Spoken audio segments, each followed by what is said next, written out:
Voilà, c'en est tout pour la D3. On est à présent en promotion D avec un derby namurois ce week-end qu'on ne pouvait manquer. Petit Waré recevait Esch, un derby intéressant à plus d'un titre puisque les deux équipes sont loin de briller cette saison. Elles sont même en train de lutter pour leur maintien. Petit Waré est lanterne rouge avec seulement 10 points et Esch est en TP nultième avec 20 points. Autant dire que les deux équipes avaient bien besoin d'une victoire à ce stade de la compétition. Retour sur cette rencontre avec Grégory Pierrard et Yves Delvaux. On joue depuis une minute et premier coup de coin donné par Souma.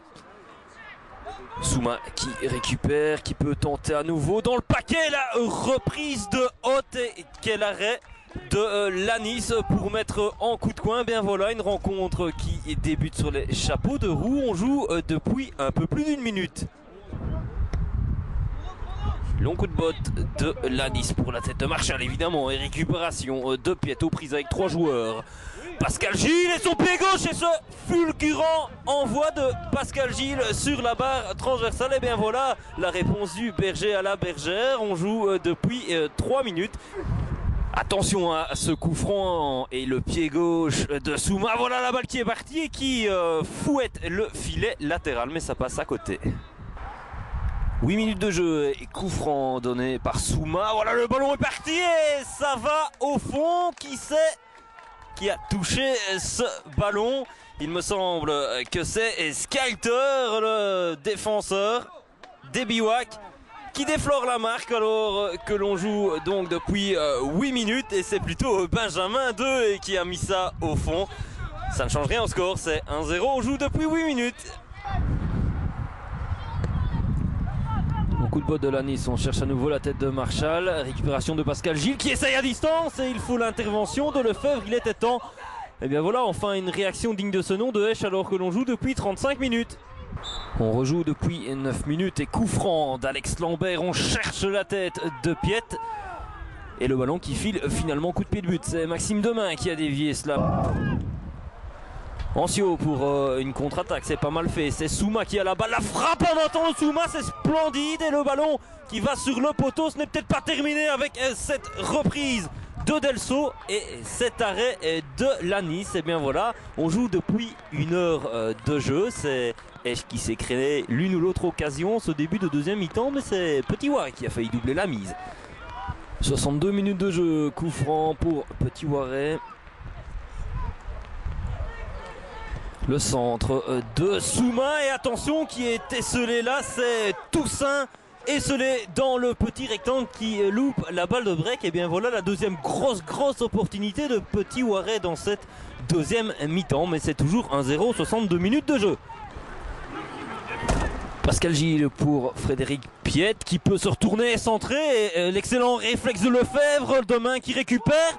Et le ballon qui va au fond, un festival de ratés. Lefebvre qui se loupe, Demain qui loupe sa première reprise et finalement la tête qui va au fond, bien un but partout à la surprise un peu générale. Ah peut-être. Pas au Esprimont qu'on gagnait alors c'est ça.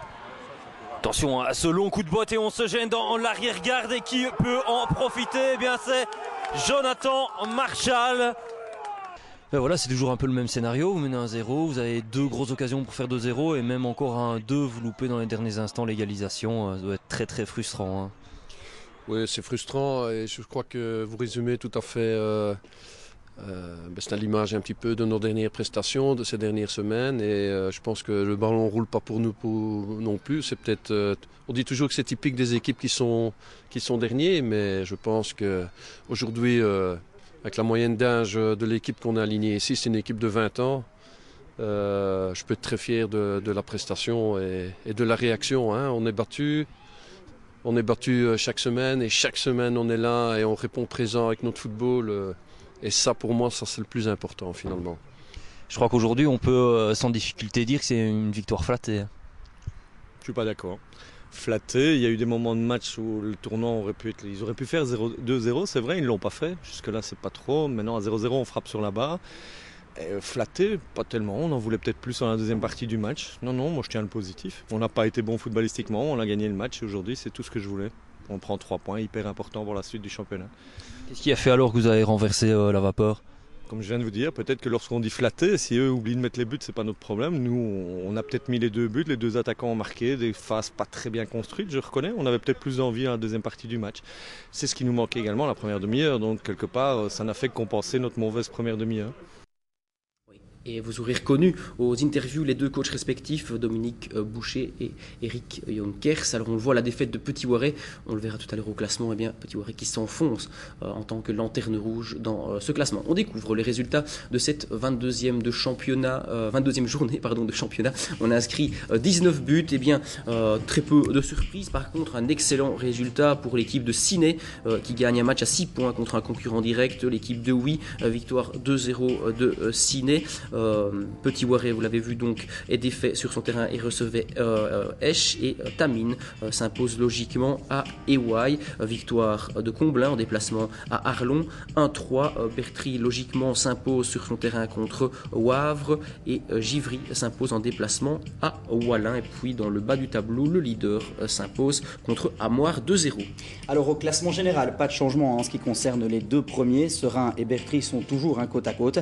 Avantage tout de même à Bertry qui compte 2 matchs de moins que son principal adversaire pour le titre. En 3e position, Ciné réalise une bonne opération ce week-end en allant s'imposer sur le terrain de Oui. Les Cinassiens passent à la 3e place. Oui, par contre, semble un petit peu lâcher prise ici pour le titre. Un peu plus bas, la belle victoire de Tamine lui permet de remonter d'une place à la 9e position. Les Taminois qui sont aussi en tête de la 3e tranche. En bas du tableau, on l'a vu, Esch se donne un peu d'air en allant s'imposer à Petit Ouaré, mais Esch n'est toujours pas sauvé, il est toujours descendant. Le barragiste est actuellement au Havre, mais on le voit, l'écart avec le premier sauvé à Nu n'est que d'un petit point. La fin de championnat sera donc très serrée. Petit Ouaré par contre file plus que jamais vers la première provinciale, même s'il compte encore quelques matchs en retard. Et puis pour être tout à fait complet du côté de Esch, Piet a re-signé pour la saison prochaine. Merci Nathanaël. On passe à présent en première provinciale. Bièvre et Spi s'affrontaient cet après-midi. C'est un des matchs les plus importants